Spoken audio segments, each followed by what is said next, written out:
तो जय जवाहर संगवारी मन। आज हमारे YouTube चैनल में रायगढ़ के कांग्रेस अध्यक्ष अनिल शुक्ला जी हैं। आज हम उनसे जानेंगे उनके कांग्रेस की सफर और अभी कांग्रेस की क्या स्थिति है और इस बार चुनाव में उनके क्या क्या मुद्दे रहेंगे। तो सबसे पहले हम लोग अनिल शुक्ला जी सर से जानना चाहेंगे कि इन्होंने अभी 20-30 साल जो कांग्रेस में एक कार्यकारिणी सदस्य रहे या कार्यकर्ता रहे, उसकी जर्नी कैसे रही। और सबसे पहले ये जानना चाहेंगे कि उन्होंने कांग्रेस से कोई राजनीति मतलब जैसे कि हम लोग को पता है इनकी एजुकेशन बहुत अच्छी रही थी, उस टाइम में वो LLB किए थे, MSc मैथ्स में था उनका, फिर इन्होंने पॉलिटिकल पार्टी राजनीति क्यों ज्वाइन किया सर? नमस्कार।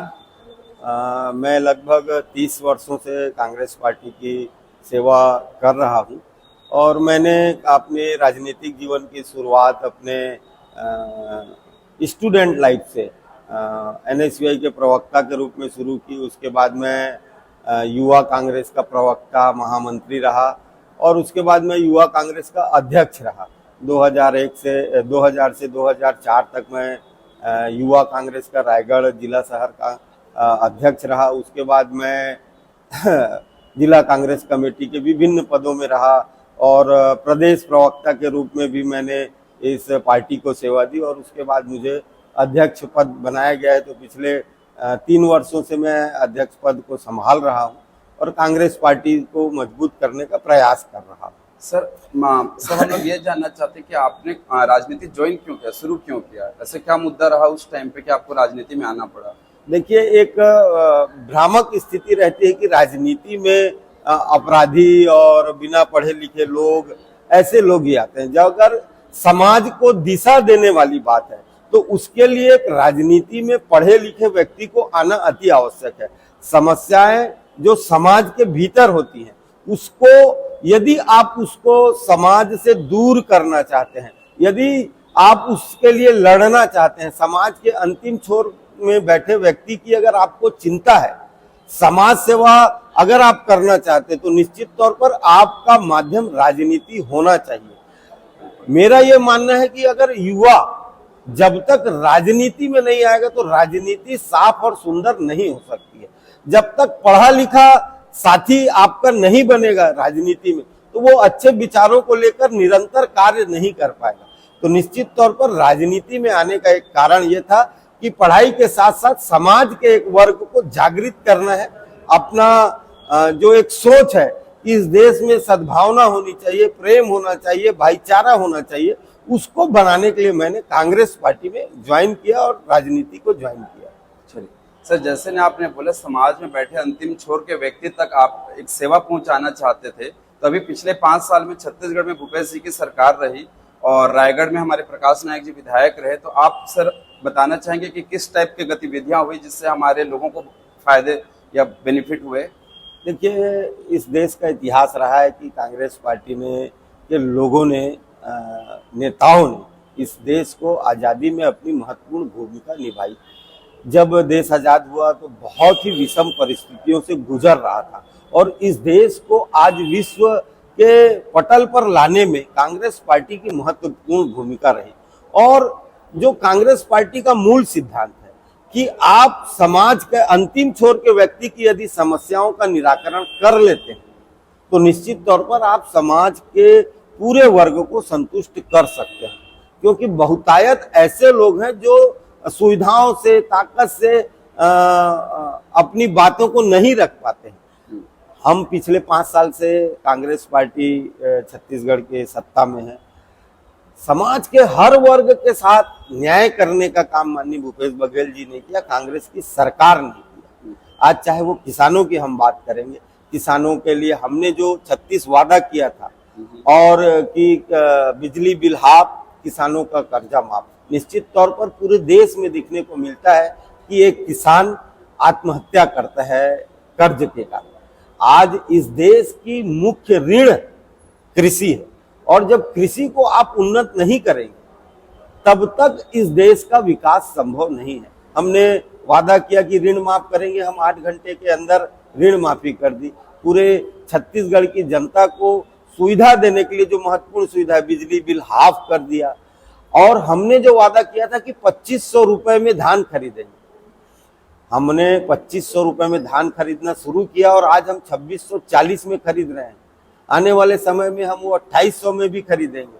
जहां इस छत्तीसगढ़ की जनता, इस किसान इस बात को महसूस कर रहे थे कि उनके खेत में 1 एकड़ में कम से कम 20, 22, 25 क्विंटल धान होता है, तो सरकार ने अभी एक अहम निर्णय लिया कि समर्थन मूल्य में हम उनका 20 क्विंटल धान करेंगे। बिल्कुल। ये हुई किसान की बात। अब वो गांव में एक मजदूर वर्ग रहता है जो किसानी में मजदूरी करता है, उसके लिए भी हमारे कांग्रेस सरकार ने योजना बनाई और उनको भी 7,000 रुपये साल का उनके खाते में सीधे डाला, जिससे वो मजबूत हो। गोधन न्याय योजना के माध्यम से गोबर खरीदी की, जिससे रासायनिक खाद का उपयोग कम हो और जो मजदूर है या गोबर है या गौपालक है उसको भी लाभ हो। तो 2 रुपए किलो में आज गोबर खरीदकर इस विश्व में ये पहला प्रदेश है जो गोबर खरीद रहा है और कृत्रिम खेती की ओर जा रहा है। आज हम बात करेंगे शिक्षा की। शिक्षा के क्षेत्र में जहां एक प्राइवेट बहुत महंगे स्कूल हुआ करते थे, कांग्रेस की सरकार ने शुरू से केंद्रीय विद्यालय के माध्यम से, नवोदय विद्यालय के माध्यम से समाज को उन्नत करने का प्रयास किया। आज छत्तीसगढ़ की सरकार ने आत्मानंद स्कूल के माध्यम से मध्यम वर्गीय और नीचे तबके के लोग जो अपने बच्चों को इंग्लिश मीडियम स्कूल में नहीं पढ़ा पा रहे थे, उनके लिए आत्मानंद स्कूल का अंग्रेजी माध्यम का स्कूल खोला और वो लगातार लोगों को लाभ मिल रहा है। आप चिकित्सा की बात करेंगे, चिकित्सा को ये एक व्यक्ति का मौलिक अधिकार है कि उसको चिकित्सा मिले। सरकार ने इसमें बड़े प्रयास किए। दाई दीदी क्लिनिक के माध्यम से गांव-गांव तक हमारी मोबाइल चिकित्सा वैन जाती हैं और महिलाएं जो अपनी समस्या नहीं बता पाती है उसमें स्त्री डॉक्टर रख के, महिला डॉक्टर रख के उनकी समस्याओं का निराकरण कर रहे हैं। शहरी स्वास्थ्य योजना, स्लम योजना के माध्यम से हमारी जो मोबाइल वैन है वो मोहल्लों में जाकर लगती हैं और लोगों को निःशुल्क इलाज के अलावा निःशुल्क दवाई भी दी जाती है। ऐसे ही हाट बाजार में जाकर हमारी हाट बाजार स्वास्थ्य क्लिनिक योजना है जो हर बाजार में जाकर लगती है और लोग अपना इलाज कराते हैं। सबसे बड़ी बात है कि अगर आपको इलाज उपलब्ध हो गया और डॉक्टर आपको दवाई लिख रहा है, महंगी दवाई से भी छत्तीसगढ़ की जनता को राहत देने का काम छत्तीसगढ़ की सरकार ने किया। छत्तीसगढ़ की सरकार ने धन्वंतरी मेडिकल यूनिट के माध्यम से 70% तक छूट की दवाई देने उपलब्ध कराई है। निःशुल्क दवाई सरकारी अस्पतालों में लगातार मिल रही है। माननीय मुख्यमंत्री जी के द्वारा एक पहल की गई कि गंभीर बीमारियों के 20 लाख रुपए तक का इलाज फ्री करती है। तो ये इस पूरे समाज को स्वास्थ्य की सुविधा देने का बड़ा काम किया है। छत्तीसगढ़ में कर्मचारियों को लेकर हमने कर्मचारियों को उनको पेंशन देने की जो बात करी, एक अगर कर्मचारी रिटायर हो जाता है तो उसका आगे का जीवन कैसा चले, उसको सुनिश्चित करने के लिए, उसको सुरक्षित करने के लिए कांग्रेस की सरकार ने पुनः पेंशन की स्कीम लगाई। आज छत्तीसगढ़ के युवाओं को 2,500 रुपए जो पूरे देश में नहीं है, बेरोजगारी भत्ता दे रहे हैं। कौशल विकास योजना के माध्यम से लोगों को हम प्रशिक्षण दे रहे हैं कि वो रोजगार से जुड़े। नए बच्चों को अगर वो पढ़ाई में आगे बढ़ना चाहते हैं तो बस में आना जाना फ्री या बहुत सारे कोचिंग फ्री करवा रहे हैं कि जिससे छत्तीसगढ़ का युवा, छत्तीसगढ़ का विद्यार्थी, छत्तीसगढ़ का आदमी इस देश में शिक्षा के लिए उनसे कंपटीशन कर सके। लोगों को लगातार लाभ दिलाने का काम कांग्रेस पार्टी की सरकार ने कर रही है।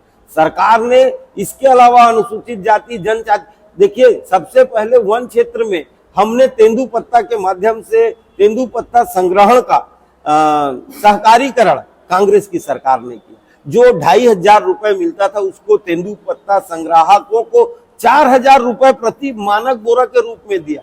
जहां 7 मनो उपज को एमएसपी पे खरीदा जाता था, उसमें आज 67 वनो उपज को छत्तीसगढ़ की सरकार समर्थन मूल्य में खरीद रही है। तो ऐसे बहुत से विकास हैं जो लगातार कांग्रेस की सरकार कर रही है। जो कांग्रेस की सरकार का मूल उद्देश्य है कि गांव के अंतिम छोर में, पहाड़ों के किनारे, पहाड़ों में रहने वाले लोग, वनवासियों को लाभ पहुंचाने का काम कांग्रेस की सरकार ने किया, और ये सभी कार्य सीधे उनके खातों में पैसा ट्रांसफर करके करते हैं। तो निश्चित तौर पर कांग्रेस की जो मंशा है कि समाज के अंतिम छोर में बैठा हुआ व्यक्ति यदि लाभान्वित होता है, यदि वो उन्नति करता है, तभी इस छत्तीसगढ़ का, इस देश का और इस समाज का विकास हो सकता है। बिल्कुल बिल्कुल सर, आपने काफी अच्छे से बताया। लेकिन अभी जो रायगढ़ का हम लोग चुनाव में बीजेपी से ओपी चौधरी जी हैं, अभी प्रकाश नायक जी पे आप लोग दाव लगाए हैं, तो क्या लगता है यहाँ पे रायगढ़ के क्या मुद्दे रहेंगे जिससे आप लोग ये दाव पे आगे निकल पाएंगे? देखिए, शहर और गांव दो चीजों से हमारा रायगढ़ विधानसभा बना हुआ है। बिल्कुल बिल्कुल। और जो रायगढ़ विधानसभा है, देखिए, निर्माण, प्रगति, निरंतर एक सतत प्रक्रिया है। हमने गांव में सड़कों का निर्माण कराया, हमने शहरों में जो समाज का अंतिम मोहल्ला होता है, जहां नालियां बजबजा रही थी, जहां सड़कें कच्ची थी, वहां हमने सड़कों का निर्माण करवाया, नालियों का निर्माण कराया। लगातार शहरी और ग्रामीण दोनों क्षेत्र में काम कर रहे हैं। तो हम जो हमारी सरकार है वो आम जनता के लिए काम लगातार कर रही है।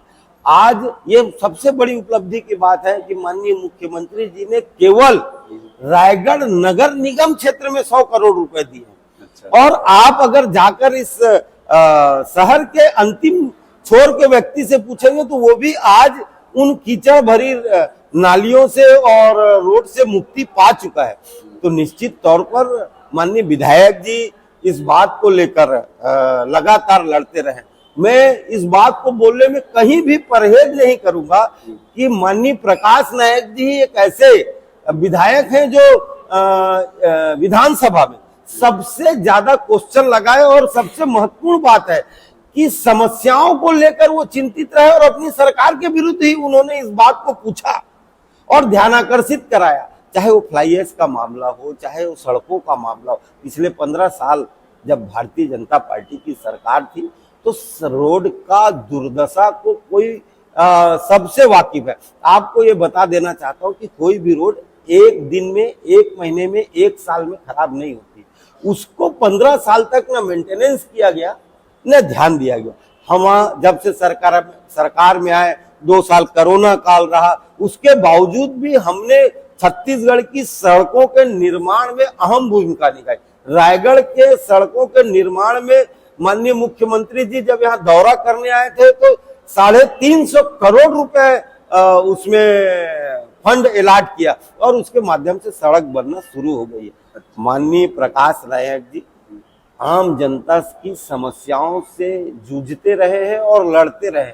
जो आदमी अगर विधानसभा में अपनी सरकार से भी सवाल पूछ ले तो ऐसा आदमी एक आम जनता के लिए कितना हितकारी होगा, ये बात हमको आपको समझनी पड़ेगी। आने वाले समय में निश्चित तौर पर माननीय प्रकाश नायक जी विजयी होंगे। एक मुद्दा जो मुझे बोलना ही चाहिए कि रायगढ़ चूंकि एक इंडस्ट्रियल हब के रूप में डेवलप हो रहा है, विकास की गति तेजी से बढ़ रही है, तो इसमें एक जो प्रदूषण का मुद्दा आ रहा है, हमारे माननीय विधायक जी ने विधानसभा में इस बात का क्वेश्चन उठाया।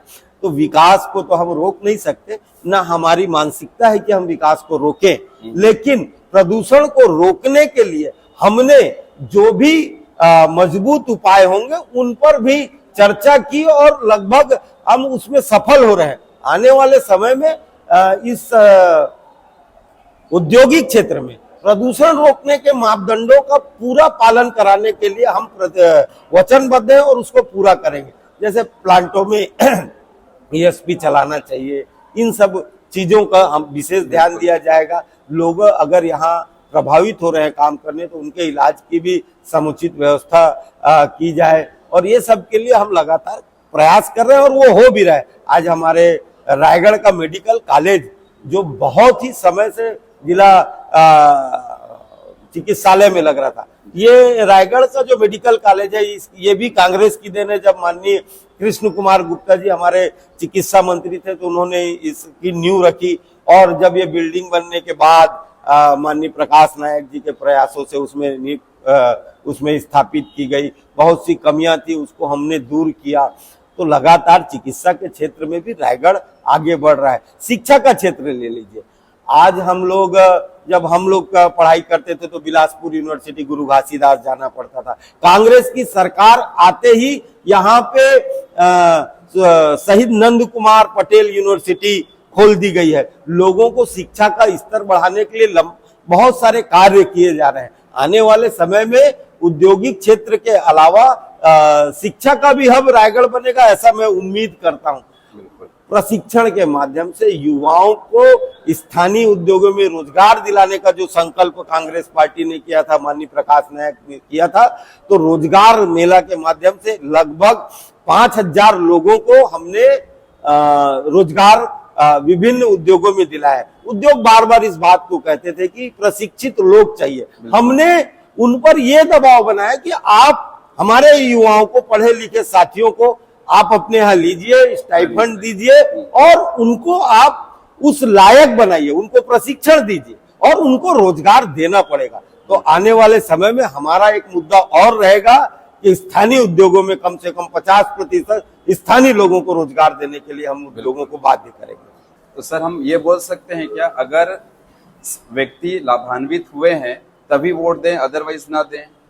हाँ, आज इस बात का गर्व कांग्रेस पार्टी का कार्यकर्ता कर रहा है कि हमारी योजनाओं को लेकर मैंने इतनी सारी योजनाएं आपको बताई, जो हमने 36 वादे किए थे वो लगभग हमने पूरे किए। इसके अलावा भी हमने छत्तीसगढ़ की जनता को लाभ पहुंचाने का काम किया है। देखिए, पिछले 15 साल में भारतीय जनता पार्टी के पास जनता के लिए जाने में शर्म आती थी। आज कांग्रेस का कार्यकर्ता सर उठाकर, सीना चौड़ा करके जा सकता है और अपनी योजनाओं को बताकर छत्तीसगढ़ की जनता से, रायगढ़ की जनता से वोट मांग सकता है। और हम आपके चैनल के माध्यम से इस बात को कहने में कहीं भी संकोच नहीं कर रहे हैं। यदि हमारी योजनाओं का लाभ आपने लिया है तो आप कांग्रेस पार्टी को वोट दीजिए, और यदि नहीं मिला है, यदि कोई हमारी बात लफाजी है तो आप बिल्कुल मत वोट दीजिए। आप यदि हमारे आत्मानंद का लाभ कहीं से आपको मिला है, आप हमारे चिकित्सा का लाभ आपको मिला है, हमारी मोबाइल यूनिट का लाभ आपको मिला है, हमारे बेरोजगारी भत्ते का लाभ मिला है, किसानों को धान का लाभ मिला है, मजदूरों को खाते का लाभ मिला है, गोधन न्याय योजना का लाभ मिला है, तो आप जरूर उसमें हमारी जनता से निवेदन है आपके चैनल के माध्यम से कि यदि कांग्रेस की सरकार को आप मजबूती से लाएंगे तो दो चीज आप अवश्य पाएंगे। एक, छत्तीसगढ़ का विकास जिस गति से चल रहा है उससे और तेज गति से होगा, समाज का हर वर्ग के साथ न्याय होगा। दूसरा, इस देश को बचाने के लिए आपकी अहम भूमिका होगी, क्योंकि भारतीय जनता पार्टी के लोग इस देश को धर्म जाति के नाम पर बांटना चाहते हैं, जिसको 70 साल में कांग्रेस की सरकार ने बहुत सारे सरकारी संस्थाओं का निर्माण किया, उसको जो बेचने का प्रयास कर रहे हैं। आज नगर नार जो बस्तर में स्टील प्लांट है, जिसमें माननीय मोदी जी आकर लफाजीबाजी में की कि हमने इसका निर्माण कराया और ये जनता को समर्पित होगा, लेकिन वो आज के पेपर में मैंने पढ़ा कि 5 कंपनियां उसको खरीदने के लिए टेंडर डाली। देखिए, एक चीज जो स्पष्ट रूप से कहना चाहता हूं कि जो सरकार है उसकी जिम्मेदारी छत्तीसगढ़ और भारत की जनता के प्रति है। हर चीज में सरकार व्यापारीकरण नहीं कर सकती है। आज रेलवे में अगर सफर करने वाला व्यक्ति 40 रुपए में रायगढ़ से बिलासपुर चला जाता है, तो आने वाले समय में यदि अडानी और अंबानी का ये प्राइवेटाइजेशन होगा तो 400 रुपए लगेंगे। वंदे मातरम ट्रेन आपने प्राइवेटाइजेशन के रूप में चलाई, आज नागपुर से बिलासपुर का किराया 2500 रुपया है, जो शायद 450 रुपया होता है, और उसमें लोग सफर नहीं कर रहे हैं। आपको यदि इस देश की जनता को राहत देना है तो आपको महंगाई कम करना पड़ेगा। आज अंतर्राष्ट्रीय मार्केट में क्रूड ऑयल के रेट कम है, लेकिन आपके रेट नहीं बढ़े हैं। आपने जो टैक्स भारत की सरकार माननीय मनमोहन सिंह के समय 3 से 4 रुपए लेती थी, आपने 30 से 35 रुपए बना दिए हैं। तो इसीलिए डीजल पेट्रोल के रेट बढ़े हुए हैं, इसीलिए महंगाई बढ़ी हुई है। तो अगर इस देश को बचाना है तो कांग्रेस की सरकार को आपको लाना ही पड़ेगा, और इस देश को बिकने से केवल और केवल इस देश की जनता रोक सकती है, कांग्रेस का हाथ के साथ जाकर रोक सकती है। बिल्कुल सर, आपने अपने व्यस्तम समय में हमको समय दिया सर, बहुत बहुत धन्यवाद।